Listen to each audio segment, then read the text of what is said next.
guys, you'll see the whole, I mean, I don't know about the whole country, but I think when you're in London, you kind of just notice what's happening in London. Right. You see the whole city behind getting this guy's album to number one. That energy does not exist with girls in this country and their music. I did not. And I see it all the time. And I'm like, rah, no one did that for me, or no one did that for Mabes, or no one did that for Ray, or no one did that for Georgia, or that energy isn't there. And I don't know if that's just because we have less friends, or like, I don't know, but like. What the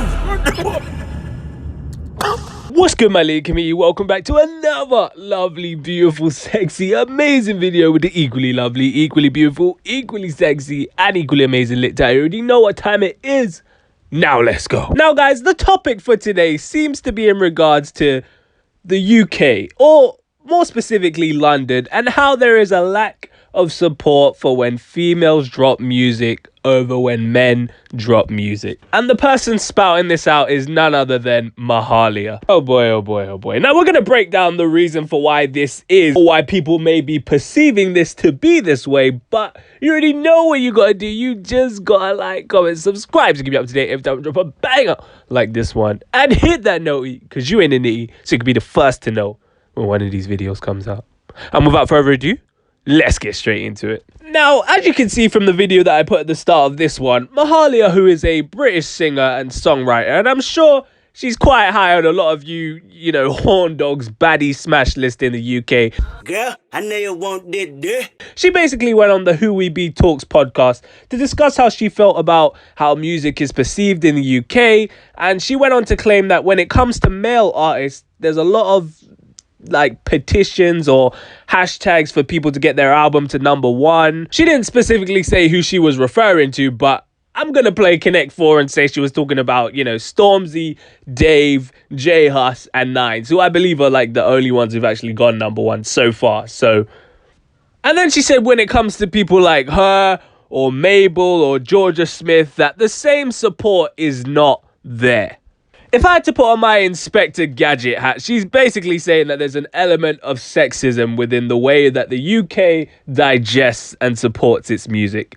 And I'm sorry, Mahalia, you know, as nice as you are, I'm going to have to fact check a lot of the fuckery that just came out of your mouth, because I can't let it go unchallenged. It would be simpish of me to do so. I think there are multiple reasons for why this is the case, and it's not a simple boys versus girls dilemma that she's so wrongly making it out to be. The first and I think most obvious point that I have to mention is that these people that she's referring to make very different styles of music. I mean, are we seriously comparing how Stormzy music is perceived to how Georgia Smith music is perceived? Let's sit with that for a second. Duh! Of course they're going to be supported differently. One is rapping and one is singing. One's talking about how he's a skeng man, and the other's talking about how she finally found what went wrong. That's not the way you sing that song, man. Come on, mate. It's two very different paradigms. Although Stormzy's trying to do that little singing thing with the blinded by your face joint, but yeah, that's not Georgia Smith level singing now, is it? You know, I hate to break it to you, but the music that someone like Georgia Smith makes has always been deemed as something that's acceptable in this country, and acceptable on the charts more specifically. She's like a UK R&B pop singer, right? So back in history, those people have always been running the charts. Whereas if we look at the music that someone like a Stormzy or a Dave, who makes, you know, UK rap, do you know how long it's taken for UK rap to break into the charts? I mean, Dave and Fredo going number one was the first time a UK rap song, strictly rap, no singing, no melodies or anything like that, because I know you are going to be talking about Wretch Free 2, Don't Go, and that Dizzy Rascal Dance With Me, that's got melodies in it, so that don't count. Something that's strictly rap, that's the first time that went number one. 2018, 3 years ago.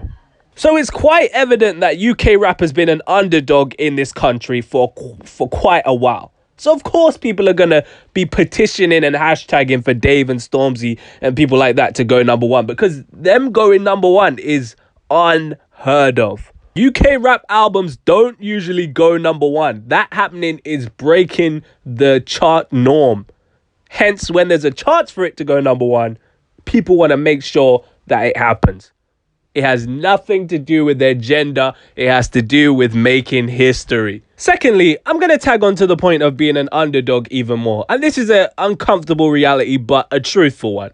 As I said, people like to root for the underdog and the person who all the odds seem stacked against. And if you took Dave, a black kid from Streatham, and Mabel, a Swedish white girl from Notting Hill, and you asked yourself, who do I think is going to top the charts or do better musically? Who do I think the public will be more receptive of when it comes to their music? I think even Stevie Wonder doesn't have to wonder that people will say Mabel.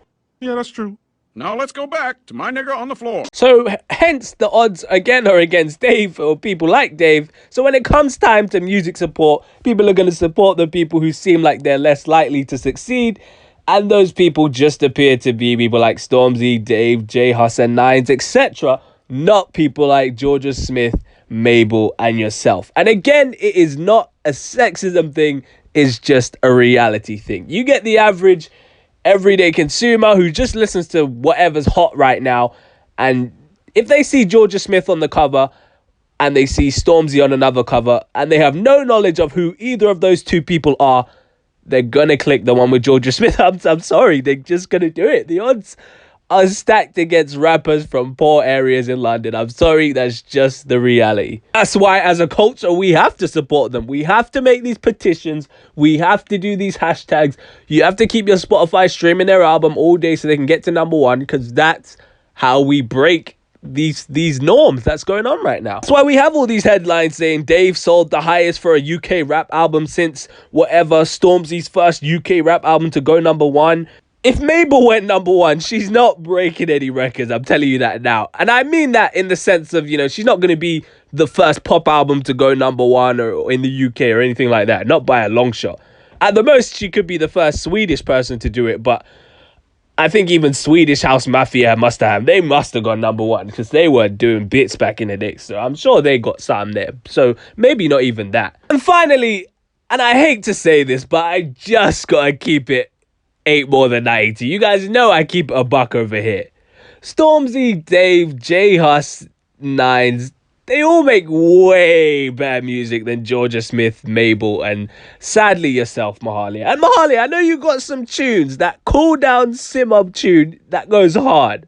I ain't gonna hold you, but it's not even comparable to the amount of bangers that Dave, Stormzy, and J Hus got on deck. So to kind of insinuate that people need to support girls just because they're girls, it's like, no.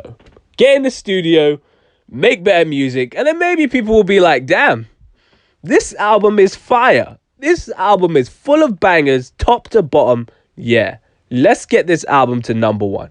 And that's really all it is. Just because you get in the clubs for free don't mean you can get in the charts for free. You know what I mean? Like, 100,000 for the cheapest ring on a nigga finger, little bitch. Nah, I'm just playing.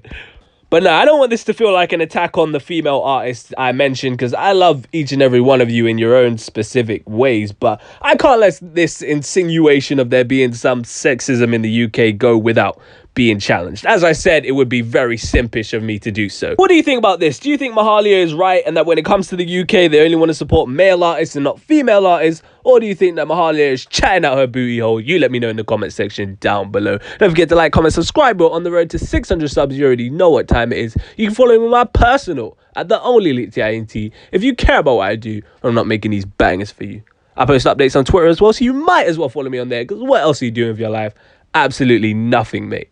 Stay black, and if you're not black, stay whatever race you are. I bet. Peace. Well, you ain't know I could sing.